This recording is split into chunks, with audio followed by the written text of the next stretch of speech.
আমি আমার যখন মাইক্রোওভেন ছিল না তখন আমি কেক বানাতাম সেরকমভাবে নুন ফেলে ওই প্রসেস।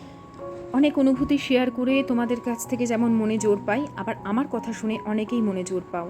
আজ এমন কিছু কথা বলবো, আমার কিছু ছোট বোনও বলতে পারো বা বন্ধুরাও বলতে পারো, যারা অনেক কথাই আমাকে বলতে চায় বলতে পারে না। আমি ঠিক তাদের মনের কথা বুঝে সেই অনুযায়ী কিছু বলার চেষ্টা করি। দেখো, তোমাদের হয়তো ভালো লাগবে আজকের কথাগুলো। আমি তো আমাদের প্রত্যেক দিনের কাজগুলোকে যেমন তুলে ধরি, তার সাথে সাথে আমাদের মেয়েদের জীবনের বিভিন্ন ঘটনা যেগুলোর সিমিলারিটি তোমরা পেয়েই যাও আমার কথার সাথে, সেগুলোও তুলে ধরি। মানে আমি আমার জীবন দিয়ে বলছি। যাই হোক, সকলকে স্বাগত জানাচ্ছি। রথের দিনের ব্লগ এটা। এবারে সেরকমভাবে তো কিছু করতে পারবো না, তবে জগন্নাথ দেবকে নিজের সাধ্য অনুযায়ী নিজের মন দিয়ে ভক্তি ভরে নিজের হাতে তুলসীর মালা গেঁথে পুজো করেছিলাম। আর তার সাথে মিষ্টির দোকান থেকে কিছু মিষ্টি কিনে ঠাকুরকে ভোগ নিবেদন করেছিলাম। ঈশ্বরকে দিয়েই ব্লগ শুরু করি, তাই সব সময় নিজের ব্লগের মধ্যে সততা ও সত্যতাকে তুলে ধরার চেষ্টা করি। আমার সকল বন্ধুদের স্বাগত জানাচ্ছি আরও একবার। আশা করছি সকলে খুব ভালো আছো বন্ধুরা, আমিও বেশ আছি। আজকে হচ্ছে রথযাত্রা। তো সকালবেলা পুজো পাঠ করেছি, তোমাদের তো একটুখানি ছবি আমি শেয়ার করেও দিলাম যে আমি পুজো কিভাবে করেছি। হ্যাঁ, যতটুকু পেরেছি। তার উপর আজকে বৃহস্পতিবার ছিল, তো বুঝতেই পারছো সকাল থেকে অনেক ব্যস্ততা। আমার এডিটিং সব কমপ্লিট হয়ে গেছিলো, কিন্তু আমার বাকি ছিল থাম্বনেল তৈরি করা, আর বাকি ছিল হচ্ছে সেটাকে পোস্ট করা, অনেকটা টাইম সাপেক্ষ। তো সেই সমস্ত করে টোরে এখন আমি রান্নাবান্নাও হয়ে গেছে, আমার 3টে বাজে খাবো। আয়ুষ্মান ফিরলো 2:30, স্নান সারলো, এবার খাওয়ার জন্য পাগল হয়ে গেছে, কারণ আজকে স্পেশাল রান্না। আর হ্যাঁ, রথযাত্রাতে আমি নিরামিষ খাচ্ছি। মানে আমি গত বছরও নিরামিষ করেছিলাম, এবছরও নিরামিষ করেছি, কারণ আমি যেহেতু জগন্নাথ দেবের পুজো করছি। যবে থেকে আয়ুষ্মান বড় হয়েছে তবে থেকে তো আর রথ টানে না, কিন্তু আমি ওই আয়ুষ্মানের রথের জন্য যে ঠাকুর আনতাম, সেই ঠাকুর গত বছরে আমি আর মানে নতুন এনেছিলাম, কারণ আগেরগুলো বেশ পুরনো হয়ে গেছিলো। তো সেই অন্য ঠাকুর এনে আমি পুজো করেছিলাম আসনে রেখে। সেই থেকে গত বছর থেকে পুজো করি ভালো করে, মানে নিজের মতনই করি, নিজের হাতে মালা গেঁথে ঠাকুরকে পুজো করি। আর গতকাল যে আমার কিচেনটা নতুন করে সাজিয়েছি তোমাদের একটু দেখিয়ে দিই। কাজ করতেও ভালো লাগে। খুব যে এখনো পর্যন্ত আমি পরিষ্কার করতে পেরেছি কিচেন তা নয়, খুব একটা পরিষ্কার নেই, মানে এই রান্নাবান্না করে উঠেছি তো পরিষ্কার নেই, তবে অগোছালোও নেই। রান্না কি করেছি তোমাদের দেখাই, খুব সিম্পল রান্না। এই দেখো, এটা হচ্ছে নিজের মতন করে বানিয়েছি। কোনো পনির নবরত্ন ফাতনা আমি নাম বলতে পারবো না, কারণ এটা পুরোটাই আমার নিজের রেসিপি। নিজের রেসিপি মানে কি, সব দেখে শুনে তো আমরা আস্তে আস্তে শিখেই যাই। টক দই, কাজু বাদাম, পোস্ত আর হচ্ছে তিল সব পেস্ট করে, আর এইগুলো টমেটো আর ক্যাপসিকাম আমি আগে থেকে ভেজে রেখেছিলাম। তো এই দিয়ে আমি একটা পনিরের সাদা সাদা নিরামিষ তরকারি বানিয়েছি। আর বানিয়েছি হচ্ছে নিরামিষ ফ্রাইড রাইস। ফ্রাইড রাইস বলতে এটা শুধুমাত্র কিন্তু পিস দিয়ে, মানে কড়াইশুঁটি দিয়ে। গাজর বিনস ঘরে সব ছিল, কিন্তু এটা একটু অন্যরকম করে আমার বানানো। আমি নিজে হাতে ফ্রাইড রাইসের মশলা বানাই, নিজে হাতে ফ্রাইড রাইসের মশলা বানিয়ে সেই দিয়ে এই ফ্রাইড রাইসটা তৈরি করি। তো মানে একদমই এটা হচ্ছে তোমার অন্যরকম ফ্লেভার। একটু পনির কেটে কেটে দিলেও ভালো লাগে, তবে আজকে আমি যেহেতু দুবেলার জন্য পনিরটা বানিয়ে রেখেছি, তাই এর মধ্যে আর পনির অ্যাড করিনি। তো বুঝতেই পারছো আমার রান্না কমপ্লিট। এবারে খেতে বসবো।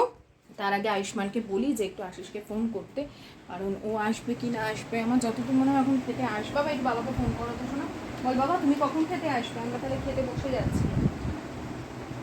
তোমাদের বিভিন্ন কমেন্ট পাই, তোমাদের যে জীবন চলে, যেভাবে চলছে, তোমরা অনেক অনেক কিছু আমার সঙ্গে শেয়ার করো। আসলে আমিও তোমাদের সাথে বেশ কিছু ঘটনা শেয়ার করি, যেহেতু আমার কষ্ট লাগা হোক ভালো লাগা হোক শেয়ার করে ফেলি তোমাদের সাথে। তোমরাও যখন সেই কথাগুলো আমাকে বলো, আমার খুব মনে না সেই জিনিসগুলো বসে যায়, আর আমি ভাবি তোমাদের কিভাবে একটু হলেও আমার কথার দ্বারা হেল্প করতে পারি। তো আজকের নিরামিষ খেয়েছি, আমি খেয়েছি, আমার ঘরেই খেয়েছি, না আমার মানে যা ওরা খেয়েছে আর না আমার মারা খেয়েছে কেউ। আমাদের এরকম নিয়ম নেই কোনো যে রথের দিন নিরামিষ খেতে হবে, কিন্তু আমি করি স্পেশাল দিনে আমি নিরামিষ খাই। আমাকে অনেকে বলে না আমি সপ্তাহে কোন দিন নিরামিষ খাই, আমি কোনো দিন পার্টিকুলার নিরামিষ খাই না। যেদিন আমার পুজো করার থাকে খুব ভক্তি ভরে, সেদিন আমি ভালো করে নিরামিষ খাই, এবং পেঁয়াজ রসুন পর্যন্ত খাই না। তো অনেকে পেঁয়াজ রসুনকে তো আমিষ ভাবে না, তাই বললাম। আজকে একদম নিরামিষভাবে এই খাবারটা বানিয়েছিলাম। আর আমি আজকে যে বিষয় তোমাদের বলবো, যে নিজেকে সংসারে কিভাবে স্ট্রং করবে, ভীষণ ভীষণ ডিফিকাল্ট। মানে আমি তো ইদানিং বেশ কিছু মুহূর্ত পেরিয়েছি, ইদানিং কেন বহু বছর ধরেই এমন কিছু কিছু মুহূর্ত মনের মধ্যে গেঁথে গেছে বা গেঁথে যায়। তো সেই সমস্ত ওভারকাম করতে করতে নিজেকে যে কীভাবে কখন যে আমি স্ট্রং হয়ে গেছি। তোমরা তো আমার ঘরের বিভিন্ন কর্নার, বিভিন্ন সব কিছু দেখলে, রান্নাঘর দেখলে, সব কিছু দেখলে। এই কর্নারটা দেখেছো কি? দাঁড়াও, তো আমি তোমাদের দেখাই। এই জায়গাটা একটুখানি ওই দেবো, এই জায়গাটার জন্যই অ্যাকচুয়ালি আমি কিনেছিলাম ওই মোটিভেশনাল কার্ডসগুলো, যে এখানটা আমি একটু দেবো বলে। তোমাদের দেখাই আমার মাছগুলোকে। পাম্প আছে, পাম্পটা বন্ধ করেছি, খুব আওয়াজ হয় যেহেতু। আর এই দেখো, এইটা না আঠার দাগ না কিসের দাগ, এটা ওঠে না, মনে হয় এটা ওই জয়েন্ট করবার সময় কোনো কারণে আঠার দাগ হয়ে গেছিলো, ওই জন্য আঠার দাগটা ওঠে না। আর এই যে আমাদের মাছ, আমার ঘরে সকালবেলা উঠে ওকে আগে গুড মর্নিং জানাই ওদের, তারপরে রাত্রিবেলা শোয়ার সময় খেতে দিয়ে গুড নাইট জানিয়ে তারপর ঘুমোতে যাই। আর এই একটা আছে ফাইটার ফিশ বা বেটা ফিশ যাই বলো, এই মাছকে আলাদাই রাখতে হয়, না হলে ও সবার সাথে ফাইট করে, এমনকি ওর আর একটা জুড়িও রাখা যায় না। তো এই দেখেছো ওর ফাইটার ফিশের ইয়েগুলো। আর এখানে ওদের খাবার থাকে, ওষুধ থাকে, এইটা যেমন ওদের খাবার। আমি সকালে কখনো কখনো দিই, রাতে বেশিরভাগ সময় রাতেই দিই, কারণ খুব বেশি ওভার ইট করালে ক্ষতি হয়, মানে মাছ রাখতে রাখতে একটা অভ্যাস হয়ে গেছে। আর এগুলো ওদের ওষুধ। এখানটা এটা রেখেছি। কেমন লাগছে বলো কর্নারটা? এখানে ওই যে মোটিভেশনাল কার্ডস সেগুলো দেবো। আর লাইট কিনেছিলাম জানো তো একটা ভালো, কিন্তু লাইটটা এত জোর আর এখানে স্টিক হচ্ছে না, দেখি পরে। এমনি লাইট আছে, ওই ওই ঠাকুরের যে টুনি লাইটটা সন্ধ্যাবেলা জ্বালাই ওগুলো আছে, পরে যখন স্টিক করব তোমাদের দেখা। ভাবলাম দিনের আলো থাকতে থাকতে একটু দেখিয়ে দিই, কারণ এই দিকের আলোটা খুব একটা জোর নেই।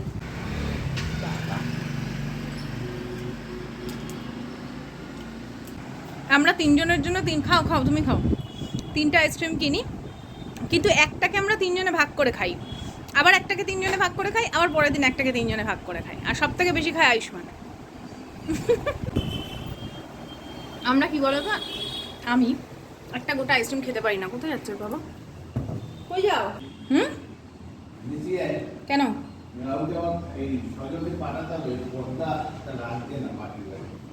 তুমি যাবে না তো?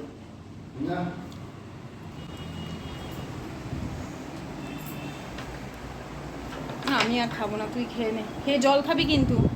তবে আমি একটা কথাই বলবো, কারোর যে স্ট্রাগল থাকে, কষ্ট থাকে, সেটা কারোরই এক হয় না। কারোর মনে হয় আমারটা বেশি, কারোর মনে হয় আমারটা বেশি। যার যেটা বেশি হোক বা কম, সেটা শুধুমাত্র তাকেই সাফার করতে হয়, তাকেই লড়াইটা করতে হয়।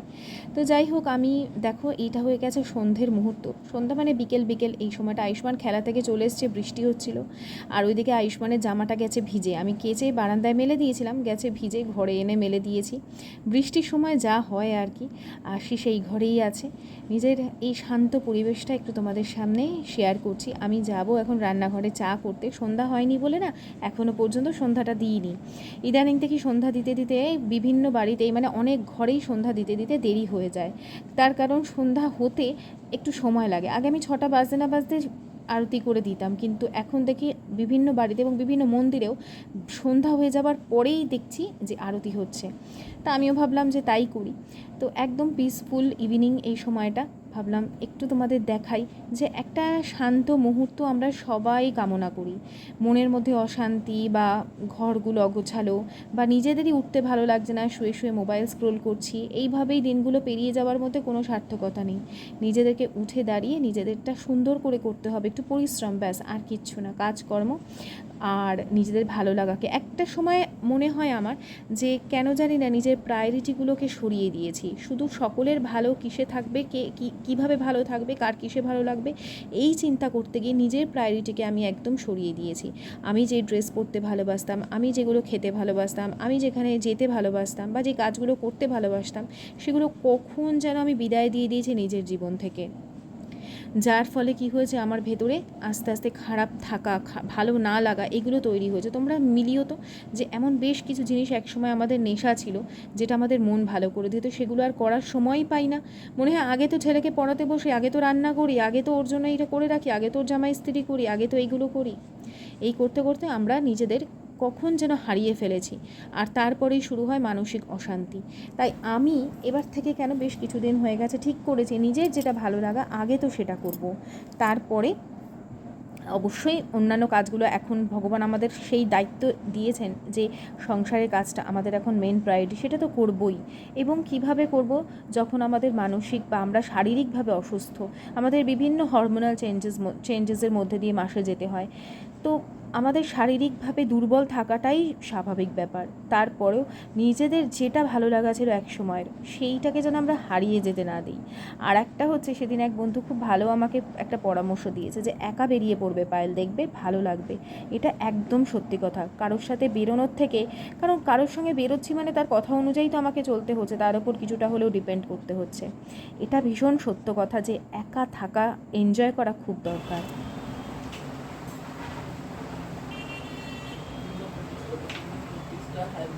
have great diversity in the form of eukaryotic microorganisms, members of big food, example, usually algae. তোমার সব থেকে বেশি যে জিনিস স্ট্রং করবে সেটা হচ্ছে, তুমি যে ধর্মেরই হও না কেন, সেই ধর্মকে এবং নিজেকে সম্পূর্ণরূপে সেই আচারে ঢেলে দেওয়া, কিছুক্ষণের জন্য হলেও। তোমার যিনি আরাধ্য সর্বশক্তিমানের জন্য কিছু মুহূর্ত একদম সম্পূর্ণরূপে দিয়ে দেওয়া। তোমার যতই কাজ থাক, যতই প্রায়োরিটি থাক, এই জিনিসটা যেদিন তুমি বুঝে যাবে, সেই দিন দেখবে তোমার আস্তে আস্তে জীবন যাপন ধরন চেঞ্জ হচ্ছে। এটা আমি নিজের জীবন দিয়ে তোমাদের বলছি। একটা সময় আমিও অন্যান্য কাজকে অনেক প্রায়োরিটি দিতাম, যে না আমার এই কাজটাকে দরকার, এটা করি, পুজোটা কোনো ক্রমে সারি, বা পুজোটা কেউ দিয়ে দিক না, খুব ভালো হয়। কিন্তু যেই দিন থেকে এই চেঞ্জেস আমি আনতে পেরেছি, জীবন অনেক শান্ত হয়ে গেছে ঈশ্বরের কৃপায়। तस्मै श्रीगुरवे नमः अखण्डमण्डलाकारं व्याप्तं येन चराचरं तत्पदं दर्शितं येन तस्मै श्रीगुरवे नमः अज्ञानतिमिरान्धस्य ज्ञानाञ्जनशलाकया चक्षुरुन्मीलितं येन तस्मै श्रीगुरवे नमः ब्रह्मानन्दं परमसुखदं केवलं ज्ञानमूर्तिं दन्दातीतं गगनहृदिं तत्तमस्यादिलक्ष्यम् Formula for what?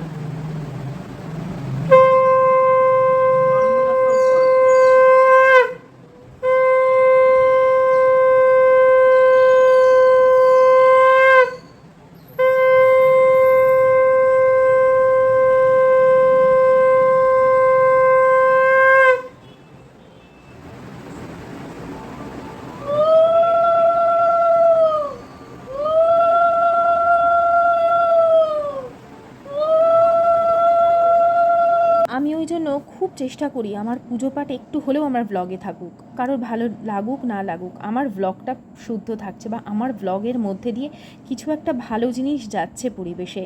এটা আমার কাছে অনেক বড় পাওয়া।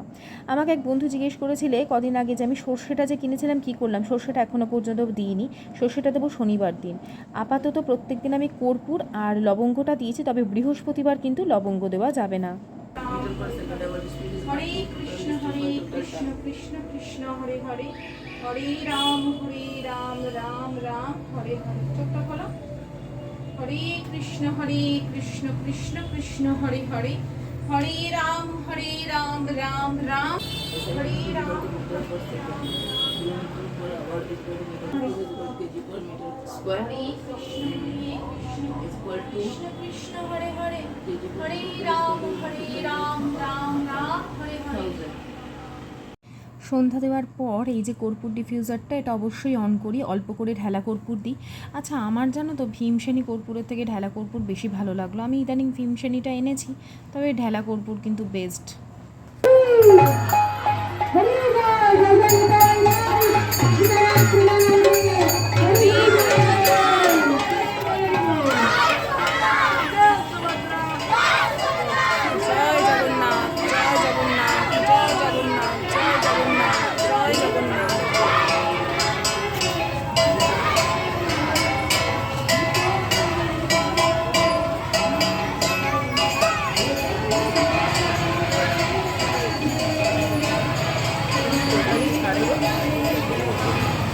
থেকে এসে আমি বলতে পারবো না বাবা।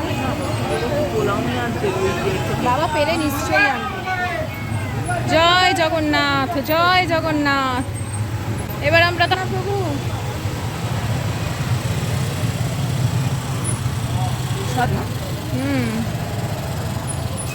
আমি জানি আমার কথা অনেকের কাছে জ্ঞান মনে হবে, তবে যে রিলেট করতে পারবে একমাত্র সেই এটাকে গ্রহণ করবে।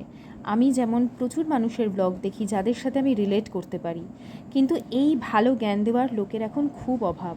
এমন বন্ধু পাবে না যে তোমাকে ভালো উপদেশ দেবে, যে তোমাকে এমন কোনো উপদেশ দেবে যেটাতে তোমার ভালো না হয়। এমন উপদেশই এখন ম্যাক্সিমাম মানুষ দেয়, আমি এটা খেয়াল করেছি। তোমার মনে হবে হ্যাঁ ও আমার খুব ভালো চাইছে, কিন্তু আদপে না। তোমাকে এমন কোনো জিনিস সে বলবেই না যাতে তুমি জীবনে উন্নতি করো, যাতে তোমার আধ্যাত্মিক বিকাশ হয়। আমার কি দরকার আমার ব্লগকে এত স্লো করে, তবু আমি চেষ্টা করি। নানা কথা সুখী আলাপন হেন কালে বিনা করে আশিমুনি বড় নারায়ণের সাক্ষাতে কহিলা বিস্তর। তারপর করজোড়ে করিয়া প্রণতি কহিল নারদ মুনি নারায়ণী প্রতি কহমাত এ কেমন তোমার বিচার। চঞ্চলা চপলা প্রায় ফিরোদারে তার দেহ ক্ষুধা কষ্টে আত্মহত্যা করিতেছে কেহ অতি প্রিয় প্রাণাধিক পুত্রকন্যা গণে করিতেছে পরি। তার জন্য প্রতিদিন কিছু সময় হলেও দাও, এক সময় তাকেই পাশে পাবে যিনি আমাদের তৈরি করেছেন, সৃষ্টি করেছেন, সব কিছু দিয়েছেন। আমি জানি না এই কথাগুলো বলে আমি ঈশ্বরের কাছে আদৌ ভালো হই না আমি খারাপ হই, তবু আমার মনে হয় আমি সবাইকে বলি তাদের ভালোর জন্য। আর এদিকে আজকে একটা ভালো রেসিপি শেয়ার করব, কিন্তু আমি ঠাকুরের জন্য করতে পারবো না এগুলো কিছুই। এখন এই বছর একটা বছর আমরা কিছু করতে পারবো না। আমি ছানা পোড়া পারফেক্ট রেসিপি তোমাদের সাথে শেয়ার করব। ইউটিউবে প্রচুর ভিডিও পাবে এই ছানা পোড়া রেসিপির। আমার রেসিপিটা ট্রাই করো। আমিও ওইসব দেখেই শিখেছি, তবে করতে করতে আরও এক্সপিরিয়েন্স হয়েছে এবং করতে করতে পারফেক্ট হয়েছে। আমি 1.5 লিটার দুধ নিয়েছি, 1 কাপ জলের মধ্যে 2 ঢাকনা ভিনিগার দিয়েছি। জলের মধ্যে ভিনিগার দেবে, নাহলে ভিনিগারের গন্ধ ছাড়বে। আর লেবু দিলে তোমাকে অনেকগুলো লেবুর রস দিতে হবে 1.5 লিটার দুধে। অল্প অল্প করে যখন দুধটা ফুটে গেছে তার মধ্যে অল্প অল্প করে আমি এই জলটা মেশাতে থেকেছি। তারপরে আস্তে আস্তে যখন একদম ছানাটা কেটে যাবে, একসঙ্গে দিয়ে দিলে কিন্তু হবে না, হ্যাঁ, তাহলে গন্ধ বেরোতে পারে বা দলা পাকিয়ে যেতে পারে ছানাটা। ওই জন্য অল্প অল্প করে তোমাকে দিয়ে দিয়ে দুধটা কাটাতে হবে। যতটা কম পরিমাণে জলটা দেওয়া যায় এটাই আর কি চেষ্টা মেন। তো ভিনিগারের জল দিলে কোনো ক্ষতি নেই। আমি জানি না অনেকে ভিনিগার দিতে কেন ইয়ে করে, ভালো ভিনিগার হলে কিন্তু কোনো গন্ধ আসবে না। জলটা এই কারণেই দিচ্ছি যে যাতে গন্ধ না থাকে ভিনিগারের। ভিনিগার আবার অনেকে সিরকা বলে, তাই আমি বলে দিলাম। হ্যাঁ, এরপরে এটাকে ভালো করে দেখো, জল একদম কেটে গেছে কিন্তু, যেন জলটা পরিষ্কারভাবে বেরিয়ে যায়। এরপরে আমি এর মধ্যে একটা ছাঁকনি নিয়ে নিচ্ছি আর এইটাকে ভালো করে ছেঁকে ফেলবো। এই জলটাকে কিন্তু ফেলে দেবো, এই জলটা একটু টকসা ভাব থাকতে পারে, মানে টক ভাব থাকতে পারে, তাই জন্য এই জলটা ফেলে দেবো। কিন্তু এরপরে এই ছানাটাকে একটু ভালো জল দিয়ে, পরিষ্কার জল দিয়ে ধুয়ে নেব। মানে যদিও একটু ভিনিগারের গন্ধ থাকে তাহলে সেটা বেরিয়ে যাবে। একদম পরিষ্কার জল, যে জল আমরা খাই সেই জল দিয়ে এটাকে ধুয়ে নেব। তাতে ছানাটা যেমন নরম হবে, আর ওই জলটাকেই কিন্তু আমরা কাজে লাগাবো ছানা ভাপাটাকে তৈরি করতে, মানে ছানা পোড়া, যেটা উড়িষ্যার বিখ্যাত মিষ্টি। আমরা পুরীতে গিয়ে এত ভালো ছানা পোড়া আমি খেয়েছি, আমি তোমাদের বলে বোঝাতে পারবো না। আর একটা পাওয়া যায় আমাদের কলকাতায়, যে জজকোট আছে, জজকোটের ওখানে একটা মিষ্টির দোকান আছে ওখানে। যাই হোক, এরপরে ছানার মধ্যে আমি পরিমাণ মতন চিনি নিয়ে নিয়েছিলাম আর সুজি নিয়েছিলাম 3 চামচ। 1.5 লিটার দুধে 3 চামচ থেকে 4 চামচ মতন সুজি দিয়েছি। এরপরে প্রায় 5-6টা এলাচ, একটু বড় দানার এলাচগুলো নিয়েছি, দিয়ে এটাকে ভালো করে থেতো করে, ছোট এলাচ কিন্তু দিতে হবে, বড় এলাচ নয়। বড় দানার এলাচ বলেছি বলে আবার অনেকে গুলিয়ে ফেলতে পারো, তাই আমি মেনশন করে দিচ্ছি। আমি একদম প্রপার এই রেসিপিটা তোমাদের জানাবো। বিশ্বাস করো, 30-40 ছোটো ছোটো 30-40 পিস তোমরা এই ছানা ভাপা কেটে রেডি করতে পারবে 1.5 লিটার দুধে। আমি একদম ফুল ক্রিম দুধ নিয়েছিলাম। এরপরে ওই এলাচ গুঁড়োটা দিয়ে দিলাম, ছোটো ছোটো করে কেটে রাখা কাজু বাদাম দিয়েছি। ভাবলাম একটু কিশমিশ দিই, কিশমিশ সাধারণত দেয় না, আমার মনে হলো একটু দিই, তো ছোটো ছোটো করে কেটে নিয়ে ওই এর মধ্যে দেব। এরপরে দেবো এখানে 1 থেকে 1.5 চামচ মতন ঘি। ঘি আমি পরে অ্যাড আবার করেছিলাম, এখানে 1 চামচ দেখিয়েছি। ঘিটা দেবে ভীষণ ভালো, আর আমি তো মর্টন ব্র্যান্ডের ঘি ইউজ করি। যারা করোনি একবার আমার কথা শুনে করো মর্টন ব্র্যান্ডের ঘি, আর কোনো ঘি তোমরা জীবনে ইউজ করবে না। এখন ওই যে জলটা আমি যে ছেঁকে রেখেছি ওটা দিয়ে কিন্তু একটা নরমভাবে আস্তে আস্তে করে মাখতে হবে। আচ্ছা, প্রথমে 3 চামচ আমি সুজি দিয়েছিলাম, ওই জন্য আরও একটু সুজি অ্যাড করলাম, মনে হলো আর একটু সুজি অ্যাড করলে, কারণ জল টানবে কিন্তু। যদি ভালো করে ছানাটা না মাখো তাহলে কিন্তু এই মিষ্টিটা শক্ত হয়ে যাবে, যেটা আমাদের কাম্য নয়। আরও একটা ট্রিক্স দেবো, ভেতরটা যাতে জুসি হয়, যেরকম আমরা পুরীতে মিষ্টি খাই ছানার এই পোড়া, যেরকম একটা জুসি ভাব থাকে। আচ্ছা, এখানে সামান্য নুন দিলাম ওই মিষ্টিটাকে ব্যালেন্স করবার জন্য। এখন এটাকে খুব ভালো করে মাখবো, একদম সময় নিয়ে কিন্তু একটু মাখবে, হ্যাঁ, অল্প অল্প করে জল দেবে, মাখবে, অল্প অল্প করে জল দেবে, মাখবে, দেখবে সুজি বেশ জল টেনে নিচ্ছে। তো আমার বর কি করেছে, শাল পাতার বাটি নিয়ে এসছে ছোট ছোট, ওইগুলোকে আমি এরকম টুকরো টুকরো করে খুলে নিয়েছি, বুঝেছো? শাল পাতা দিয়ে করলে খেতে ভালো হয়। আর এগুলো এগুলো আগে খুলে দিই। শাল পাতার যে একটা পোড়া পোড়া গন্ধ বেরোবে। আর আমি মাইক্রোওভেনে করব না, আমি গ্যাসেই করব। কীভাবে করব বলছি। এই যে আগে আমার যখন মাইক্রোওভেন ছিল না, তখন আমি কেক বানাতাম সেরকমভাবে নুন ফেলে ওই প্রসেসে করব। এইখানে আগে শাল পাতাটা পাতবো, দেখতে পাচ্ছ আশা করি। জানো তো, সংসারে তো আমরা অনেক কিছুই ফেস করি। তোমরা আমার একটা ভিডিও দেখেছিলে যেদিন আমি একটু কেঁদে ফেলি, মাঝে মাঝে আমার চোখ থেকে জল চলে আসে, তাও তো আমি কত কথা ডিলিট করে দিয়েছি। কিন্তু কিছু উপলব্ধি না বললে তো ভিডিওটাই তৈরি হতো না। তো তোমরা অনেকে রিলেট করেছো, পায়েল তোমার সাথে জীবনের অনেক কিছু মিল আছে। দেখো, চাইলেই তো আমরা সব কিছু ছেড়ে চলে যেতে পারবো না, ছেড়ে চলে যাওয়াটাও অপশন নয়। গিয়ে যাবেই বা কোথায়? পৃথিবীতে সবাই কেউ না কেউ কষ্ট দেবেই, যেখানেই যাও না কেন। তো তারপরেও আমরা কি করি, মানিয়ে থাকি। তারও ভালো মন্দ, আমারও ভালো মন্দ আছে, সব কিছু মানিয়ে একটা সংসার তৈরি হয়। কিন্তু যখন দেখি যে সেখানে অ্যাডজাস্ট করা যায়, অ্যাডজাস্ট করা পসিবল, সেখানেই আমরা করতে পারি। যেখানে করা যায় না, সেখানে আমরা যতই বলি অ্যাডজাস্ট একটু করে নাও, সেটা করা সম্ভবই না, কোনো ক্ষেত্রেই না। সেটা শুধু স্বামী স্ত্রীর সম্পর্ক নয়, আরও অনেক সম্পর্ক থাকে আমাদের জীবনের, যেগুলো কিছুতেই তুমি পারবে না, তাদেরকে কিছুতেই তুমি বাগিয়ে আনতে পারবে না। তোমার থেকে তারা কাজ করিয়ে নিয়ে তোমাকে অপমান করবে, এবং এমন প্রচুর মানুষ থাকে, তাদের কিছুতেই তুমি ভালো বাসাতে পারবে না তোমাকে। তো সেই সব থেকে তাই নিজেকে দূরে করতে হয়, নিজের কাজ তখন নিজেকে বিজি করতে হয়, নিজের প্রায়োরিটিসগুলোর দিকে তাকাতে হয়। এটাই হচ্ছে সব থেকে মেন জিনিস। দুঃখ অনেক পাওয়ার মতন আছে, কিন্তু আমাদেরকে খুঁজে নিতে হবে কিভাবে আমরা ভালো থাকবো। আমি যেমন এরকম রান্না বান্না সংসারের কাজ নিয়ে খুব ভালো থাকি, আর আমার ফ্যামিলি মেম্বার্সরাও চেষ্টা করে যেন আমার ঘরটা, আমি ওদের সব সময় বোঝানোর চেষ্টা করি এমন কিছু করো না যাতে পরিবেশটা নষ্ট হয়। যা হবে ঠান্ডা মাথায় বলো। ছেলেকেও যখন আসিস বকাবকি করে, আমি বলি ভালো মুখে বলো, ভালো মুখে কথা বলে ও ভালো কথাই শিখবে, না হলে ও একসময় এরকমই ব্যবহার করতে শিখবে। আর এটা স্বাভাবিক ব্যাপার। যাই হোক, দেখলে তো ওটাকে খুব ভালো করে মেখে আমি শালপাতাগুলোতে ঘি লাগিয়ে বসিয়ে দিলাম। এখন এটা কিন্তু 10 বছর আগেকার নুন। এই নুনের মধ্যেই আমি কিন্তু কেক বানাতাম, পিৎজা বানাতাম। এটাকে ভালো করে প্রিহিট করে নিলাম কড়াইয়ের মধ্যে দিয়ে, ঢেকে রেখে কিছুক্ষণ। এরপর একটা প্লেট দিয়ে ওরকম চেপে বসিয়ে দিলাম এইভাবে, ওপর থেকেও শালপাতা দিয়ে দিয়েছিলাম কিন্তু। এখন এটাকে 45 মিনিটের জন্য ঢেকে বসিয়ে দেবো। আর এটা কী করলাম, নুনগুলো একটু উঠিয়ে দিলাম সাইড দিয়ে। 45 মিনিটের জন্য এখন তুমি যে কোনো কাজ করো, আর কম আঁচে রেখে দেবে একদম।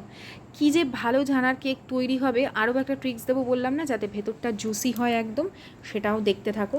আর এদিকে কাজ হয়ে যাচ্ছে, আমি চটাপট করে বাসনগুলো ধুয়ে নিচ্ছি। বেশ কিছু বাসন বেরিয়েছে, ছাঁকনি বেরিয়েছে, তারপর চায়ের বাসনগুলো ছিল সেগুলো ধুয়ে নিলাম। এতে কাজটাও হয়ে গেল। তারপরে আমরা ডিনার করব, এটা হতে হতে ডিনার করব আর কি। আর ডিনার তো জানোই আমার কিছু আজকের বানানোর নেই, ফ্রাইড রাইস আর ওই পোলাও ওটা নয়, ওটা ফ্রাইড রাইসই, শুধু মটরশুঁটি দিয়ে। তো ওইটাও রয়েছে, পনিরও রয়েছে, একসাথে বানিয়ে রেখেছিলাম। আয়ুষ্মানকে পড়ানোর যেহেতু আছে এখন পরীক্ষা, আমাকে বসতেই হচ্ছে ওর কাছে, মানে পড়াতে হচ্ছে, আমার সাবজেক্টগুলোকে পড়াচ্ছি, সেগুলো আর দেখাইনি, কাজ করছি আর ভিডিও করছি আর পড়াতে যাচ্ছি। এই হচ্ছে আমার রুটিন। কোনো রুটিনকেই আমি বাদ দিই না, সবটাই করি। যখন থেকে খুব অলস লাগছে একটু রেস্ট নিয়ে নিই, আবার উঠি, আবার কাজ করি। এইভাবে নিজেকে মোটিভেট করি, চেষ্টা করি যতটা সম্ভব ইদানিং ওই ফেসবুক মানে ফোনটা থেকে একটু দূরে থাকতে, স্ক্রোলিং যেন কম হয়। আর দেখো 45 মিনিট বাদে এটা কী সুন্দর ভাপা কেক তৈরি, মানে ছানার পোড়া আর কি, ছানার কেক বলো, ছানা পোড়া বলো, যাই বলো, ছানা পোড়াই এটা অ্যাকচুয়ালি, ছানার কেক বলি আমরা, ভুল কথা বলি, এটা ছেনা পোড়া বা ছানা পোড়া, উড়িষ্যার বিখ্যাত মিষ্টি। আর এটাকে জুসি করেছি, এটা কিন্তু আমি আমার বুদ্ধিতে করেছি, এটা কিন্তু আমি ইউটিউবে দেখিনি, জানি না কেউ করেছে কিনা কোনো দিন, কিন্তু এটা সম্পূর্ণ আমার বুদ্ধিতে। আমি একটু জল নিয়েছি, তার মধ্যে চিনিটাকে জাস্ট গুলিয়ে নিয়েছি গরম করে, আর এরপরে এরকম ছুরি দিয়ে দিয়ে ফুটো ফুটো করে ওই চিনির জলটাকে এর মধ্যে মিশিয়ে দিয়েছি, কারণ আমার মনে হচ্ছিলো ভেতরটা একটু হলেও ড্রাই হয়ে যাবে ঠান্ডা হলে, আর ঠিক তাই হয়, কারণ সুজি আছে যেহেতু। আমি পুরীতে খেয়েছিলাম এবারে, কি অসাধারণ জুসি, মুখে দিলে যেন একদম জল বেরিয়ে যাচ্ছিলো, এত ভালো ছিল। সেরকম করেই বানিয়েছিলাম, অত ভালো বানাতে পারিনি ঠিকই, কিন্তু খুবই ভালো হয়েছে এইটুকু আমি বলতে পারি। আর দেখছো তো কি সুন্দর একটা টেক্সচার এসছে, দুটো সাইড একদম কড়কড়ে, মানে কড়কড়ে মানে কি সেই একদম ছানা পোড়ার যে টেস্ট, আর সেই স্মোকি ফ্লেভার শালপাতার, অসাধারণ। রেসিপিটা আমি বলবো মাস্ট ট্রাই। আমি অনেক অনেক অনেকবার করার পর এটা পারফেক্ট হয়েছে। তো কেমন লাগলো জানিও। আজকের মতন বিদায় নিয়েছি, সকলে খুব ভালো থেকো, টাটা।